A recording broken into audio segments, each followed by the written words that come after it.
Can you speak? Can you write? Do you use words? Are those words made up of letters? You learned the alphabet. If you speak English, you probably learned the alphabet from A through Z. A, B, C, D, E, F, G, H, I, J, K. Remember that little song? Everybody learned it that way.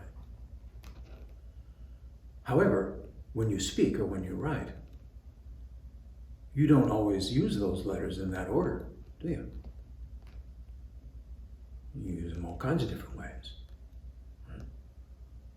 You're able to speak, you're able to write, because you have synergistically integrated those letters into your thoughts and meanings and denotations and connotations of words, etc., etc., etc. You can use them. You hardly have to think about it. In fact, very few people think before they speak. So it's pretty much the same when you're learning the sword. There's a whole bunch of isolated moves, like isolated letters that you must learn. You must learn to speak them, you must learn to write them. But when it's time to use them, you have to figure that out for yourself. You have to make those words. You have to choose what words you're going to speak, what words you're going to write. You have to speak them well. You have to write them correctly. You must have everything integrated synergistically into a coherent whole. And that's not just your sword technique. That's you. Because you will only ever fight as the person that you really are.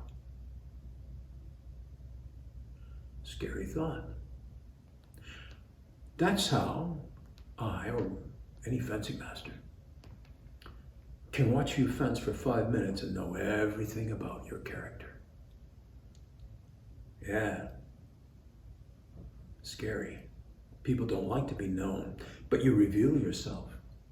How many times has someone come in and they're talking a good game about how they practice fencing and they've been fencing for 20 years or whatever it is, and they're name dropping like those two clowns on the mountain in The Princess Bride, you know.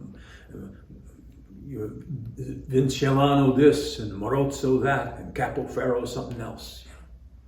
And you say, fine, on guard. They can't. They have no balance, they have no line, they have no focus, no control of distance. Not a clue. See? So, you must integrate everything about the sword into a coherent whole, and you must integrate all of that into you as a coherent whole, and everything about you into the sword and vice versa. And this is how you can use the discipline of sword mastery to shape yourself, as well as you use yourself to shape what you do with the sword.